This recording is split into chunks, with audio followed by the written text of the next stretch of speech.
जनतन times में आपका स्वागत है। मैं हूं सादिक अली। मैं इस समय कौसा गांव में मौजूद हूं और हमारे साथ में वार्ड क्रमांक 30 के जो एमआईएम के प्रत्याशी हैं शोएब डोंगरे साहब जो है यहां वार्ड क्रमांक 30 से जो है फाइट कर रहे हैं और काफी जो है यानी फाइट में इनको बताया जा रहा है। और एमआईएम जब से जो है इम्तियाज जलील ने यहाँ पर आके एक प्रोग्राम किया और तभी से लोगों में एक जोश ज़्यादा दिख रहा है। तो शोएब भाई, मुझे जो दिख रहा है आपके वार्ड में आप रातों दिन प्रचार में लगे हुए हैं और अभी भी आप प्रचार के लिए निकल रहे हैं। क्या लगता है 15 जनवरी को क्या होगा? अस्सलाम वालेकुम वरहमतुल्लाहि वबरकातुहू। सबसे पहले तो मैं आपका शुक्रगुजार हूँ कि आप यहाँ पे आए मुझसे मुलाकात करने और मुझे कवर करने के लिए। और 15 जनवरी की रोज़ अल्लाह ने चाहा तो इंशाल्लाह ज़रूर मुमरा में बदलाव होगा और नेता बदले जाएंगे इंशाल्लाह। नेता बदले जाएंगे। शोएब भाई, बड़ी विचित्र स्थिति ये हो गई है कि ऐसा कभी इसी को कहते हैं इलेक्शन जो है संभावनाओं का खेल है। आज ऐसी परिस्थिति पैदा हो गई है कि अगर आप देखेंगे तो शोएब भाई के चचा और भतीजे दोनों लोग सामने। जी, ये सियासत है। एक 15 दिन का ये रहता है प्रोग्राम, जिसमें इंसान को मौका मिलता है अपने आप को पेश करने का। पिछले 15 साल से मैं भी सोशल फील्ड में था। अब इलेक्शन लगा है और पार्टी का जिम्मेदार यूथ प्रेसिडेंट हूँ मैं। तो पार्टी ने मुझे यहाँ से टिकट दिया तो मैं लड़ रहा हूँ यहाँ से। कितनी बड़ी चुनौती मानते हैं, जैसे कि आप फर्स्ट टाइम जो है इलेक्शन लड़ रहे हैं? फर्स्ट टाइम नहीं, मैं एक्चुअली सेकंड टाइम लड़ रहा हूँ इलेक्शन। इसके पहले 2017 में मैं इलेक्शन लड़ चुका हूँ और तभी मैं आज़ाद लड़ा था इलेक्शन। और तकरीबन 2000 के करीब मुझे वोट मिले थे। ये जो इलेक्शन में लड़ा था वो तभी वो पैनल नंबर 29 था। और ये पैनल जो था तकरीबन तकरीबन जो पलावा सिटी है वहाँ तक ये पैनल था। ये कौसा शिमला पार्क रॉयल गार्डन से शुरू होता था। तभी हमारे समाज के जो वोट्स थे वो बहुत कम थे और हमारे जो हिंदू समाज के भाई हैं उनके वोट्स बहुत ज़्यादा थे। और कई दिग्गज थे मेरे सामने, जैसे कि बाबाजी पाटिल जो कोकन किंग के मालिक है, और सुभाष भोईर साहब, और हमारे हीरा पाटिल साहब। ये सब दो दो तीन तीन चार चार टर्म के नगर सेवक थे। इनके सामने मैं खड़ा था गए मरतबा और अल्हम्दुलिल्लाह 2000 के करीब मुझे वोट मिला था आज़ाद में। और उसके बाद जो है 2020 के बाद मैं एमएम पार्टी ज्वाइन किया। मुसलसल फील्ड में था। आपने देखे शहर के जो भी मुद्दे हैं रिजर्वेशन के, वो सब में मैंने हिस्सा लिया हो। और फील्ड में रहते हुए अब पार्टी ने मौका दिया, यहाँ से मुझे पर्चा भरने के लिए कहा तो मैंने अल्हम्दुलिल्लाह यहाँ से पर्चा भरा हो 30 नंबर से। तो मुद्दों से घिरा हुआ है, चाहे फिर वो बुनियादी मुद्दे हो या रिजर्वेशन के मुद्दे हो। आज एक भी मुद्दा जो है रिजर्वेशन का या किसी भी चीज़ का, उसमें कोई भी हल नहीं निकाला गया है। आज 16-16 साल 15-15 साल के टर्म के नगर सेवक है और अभी भी वार्ड की हालात ये है कि हम जो है ना बुनियादी मसलों में परेशान है। पानी गटर नाला इसी में परेशान है।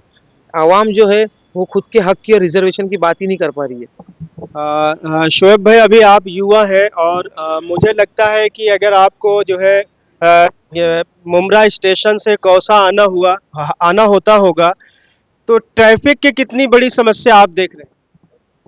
ट्रैफिक की बहुत बड़ी समस्या है। जैसे मैंने आपको कहा कि कई मुद्दे हैं, जिसमें से एक मुद्दा हमारे ट्रैफिक का है।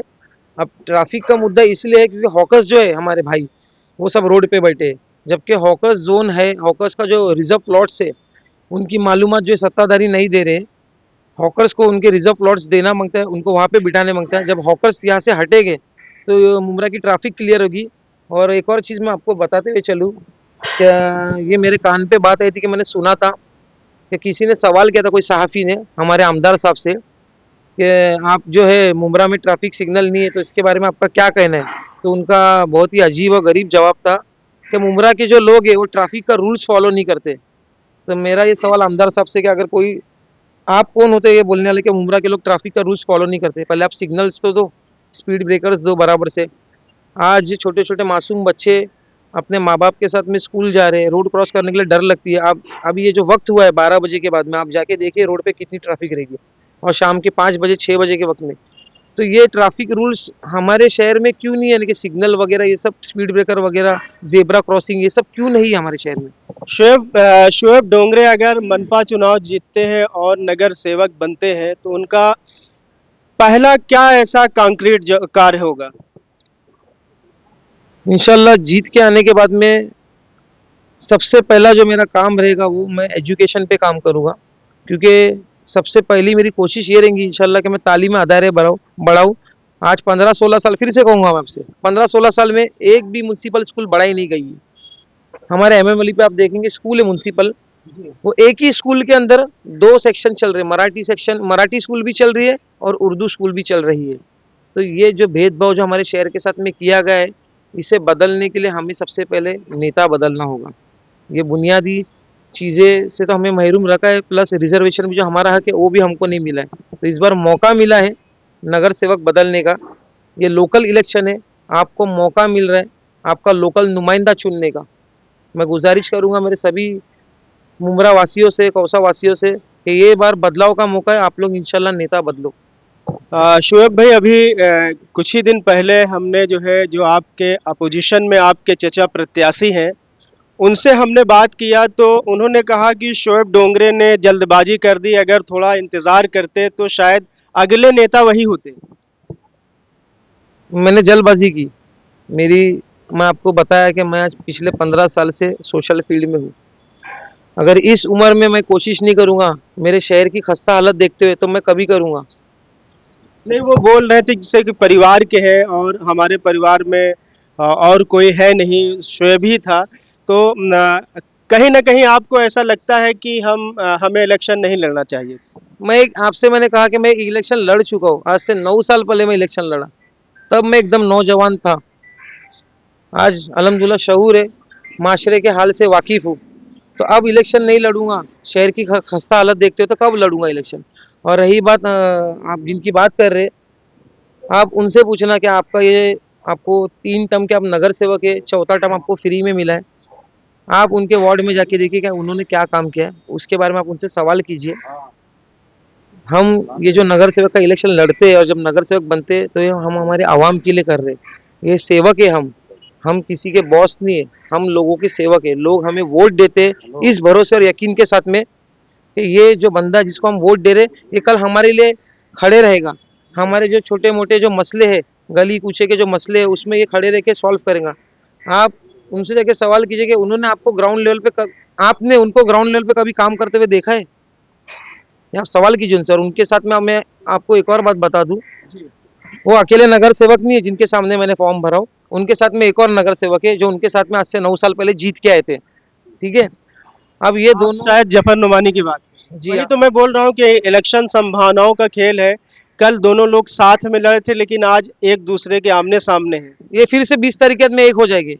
अभी अपने अपने मुफाद के लिए ये दोनों लड़ रहे इलेक्शन अलग अलग होके, 20 तारीख के बाद में ये फिर से एक होने वाले, ये पार्टी एक होने वाली है। आप देख लेना ये बात मेरी। एमआईएम कितना बड़ा फैक्टर बनने वाली है इस प्रभाग 30 में?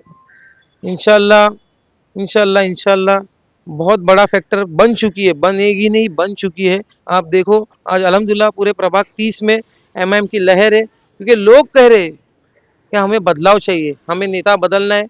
ये 15-15, 10-10, 20-20 साल के जो नेता है, इनका टर्म अभी हमको ख़त्म करना है और मेरे जैसे युवा को लाना है। ये बात हो रही है पैनल में, आप देखिए।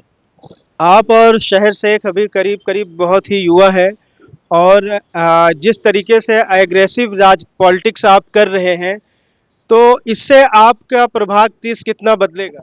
मैं एग्रेसिव पॉलिटिक्स कभी किया नहीं हूँ, ना कभी करूँगा। मैं असर्टिव पॉलिटिक्स कर रहा हूँ, सोच समझ के।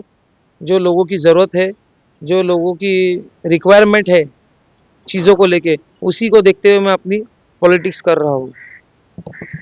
तो जैसे ये शोएब डोंगरे हैं, और कहीं ना कहीं इनका विश्वास बहुत ही जो है, कॉन्फिडेंस बहुत ही, कॉन्फिडेंस का लेवल बहुत ऊपर है। और क्योंकि इनका कहने का मतलब है कि लोग 15-15 साल से नगर सेवक थे, लेकिन क्षेत्र का कोई विकास नहीं किया। विकास इनका हैशटैग है। इनकी पूरी पार्टी के जितने भी नगर सेवक है और इनके जो आमदार साहब है हमारे शहर के, इनका हैशटैग ही विकास है। अब वो विकास कहाँ गया है, ये अब इनको पोजीशन पे से, इनके पद पे से हटाइए और इनको बोलो कि जाके विकास को ढूंढ के लाइए।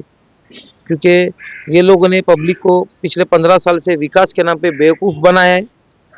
एक भी ऐसा काम आप, मैं नगर सेवक तो ठीक है किए ही नहीं काम, आप जो स्थानीय आमदार है आप उनसे भी सवाल करना कि 16 साल का उनका टर्म हो चुका है। जिस तरीके से नगर सेवक को निधि मिलती है, उसी तरीके से आमदार को भी निधि मिलती है, और अलग से बहुत सी प्राइवेट निधि रहती है जो स्टेट गवर्नमेंट से एमएलए लेके आ सकता है शहर के लिए।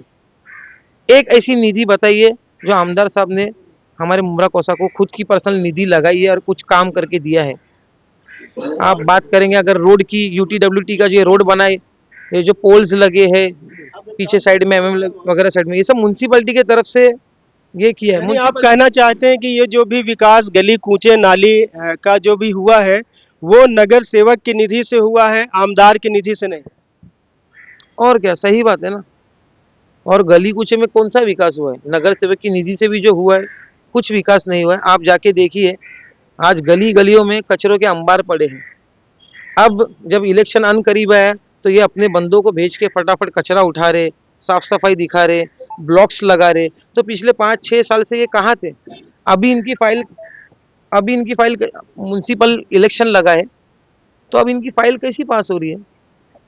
इसके पहले इनकी फाइल क्यों पास नहीं हो रही थी? इसके पहले इनके पास फंड नहीं था।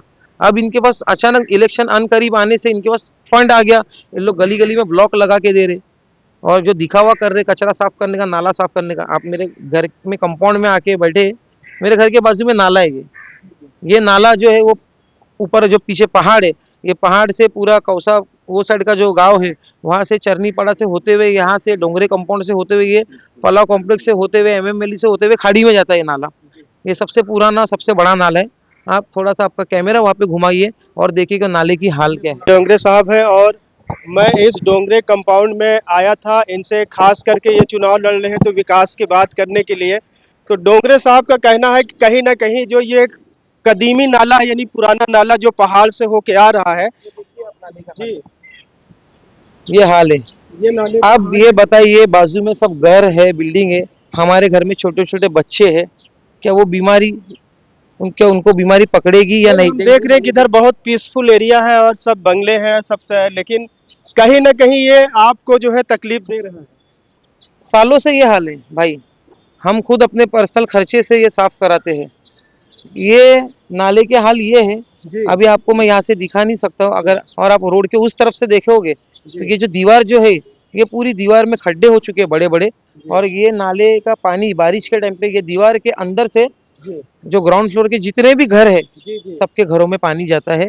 लोग बहुत परेशान है, और आज से नहीं सालों से परेशान है। तो मैं सत्ताधारी के जितने भी नगर सेवक है, एमआईएम को छोड़ के जितने भी जो नगर सेवक के लिए जो खड़े हैं, ये पहले एक ही पार्टी से थे, अभी अपने अपने मुफाद के लिए ये तुतारी और घड़ी में जा चुके हैं, और ये सब नगर सेवक रह चुके हैं। तो मैं आपसे ये गुजारिश करूंगा कि इन सबसे सवाल कीजिए आप कि नहीं, आप मैं तो बारी बारी जो भी मिल रहे हैं, और खास करके मैं जनता से बात कर रहा हूं, और प्रभाग 30 में भी मैंने बात किया था। को लग रहा है कि एमआईएम के आने से मुकाबला भी 2 में होता था हमेशा, इस बार त्रिकोणी मुकाबला होने जा रहा है प्रभाग 30 में। देखिए, जब तक हम हमारी दावेदारी पेश नहीं करेंगे, तो जब तक ये जो जालिम लोग हैं ये जुल्म करते रहेंगे। इनके जुल्म को ख़त्म करने के लिए मैं फील्ड में उतरा हूँ, ग्राउंड में उतरा हूँ, और अल्हम्दुलिल्लाह आवाम जो है वो सपोर्ट भी कर रही है, और वो खुद बोल रहे हैं कि हमें बदलाव चाहिए। और मुझे पूरा यकीन है कि 15 जनवरी की रोज़ जो है जनता जो है वो इंशाल्लाह पतंग की निशानी पे बटन दबाएगी, और 16 जनवरी की रोज़ इंशाल्लाह मेरे नसीब में, अल्लाह ने, मुझे यकीन है कि इंशाल्लाह जीत, अल्हम्दुलिल्लाह इंशाल्लाह जीत का जश्न आप मनाएं। इंशाल्लाह जरूर जरूर जरूर तो इंशाल्लाह। जैसे देखा, ये युवा जो है नेता है, और एमआईएम पार्टी से प्रभाग 30 में दमदारी के साथ जो है चुनाव लड़ रहे हैं, और कहीं ना कहीं शोएब डोंगरे को लगता है कि अगर हम जीतेंगे तो डोंगरे साहब ये बताइए कि ये तो आपके प्रभाग में है नहीं, फिर भी आप इसके लिए कुछ कार्य करेंगे क्या नाले के लिए? मैं इसके लिए मुसलसल कई बार, इसके पहले आपको पता होगा जो कार्यकारी अभियंता थे हमारे गोसावी साहब, याद है आपको? हाँ हाँ वो थे जो रिटायर हो चुके, जी उनके पास कई मर्तबा लेटर दे चुका हूँ। यहाँ के जो स्थानीय नगर सेवक है उनके पास कई मर्तबा कंप्लेंट कर चुके हैं, परेशान है लोग। अब ये तो मेरे घर के बाजू में, बस देरी है मुझे कि मैं इंशाल्लाह जल्द से जल्द म्यूनसिपालिटी जाऊँ, एक बार इंशाल्लाह म्यूनसिपालिटी पहुँच जाऊँ मैं जीत के। उसके बाद में ये जो नाला जो मेरे घर के बाजू में, इंशाल्लाह मैं खुद अपनी जात से करा के लूँगा ये काम। तो ये शोएब डोंगरे साहब थे। शोएब भाई, आपने हमसे बात किया, बहुत बहुत शुक्रिया। खैर, बहुत इनकी इस समय बहुत व्यस्त है, बहुत ही मुश्किल से हमें समय दे पाए क्योंकि प्रचार इस समय पीक पर है और कहीं ना कहीं शोएब भाई को लगता है कि 16 तारीख को जीत का सेहरा हम ही पहनेंगे। खैर हम बीच में भी शोएब भाई से हम बात करेंगे और फिर इनसे हम जानेंगे कि अब इनकी क्या पोजीशन है। तो आप देखते रहिए जनता टाइम्स और हमारे चैनल को सब्सक्राइब करें।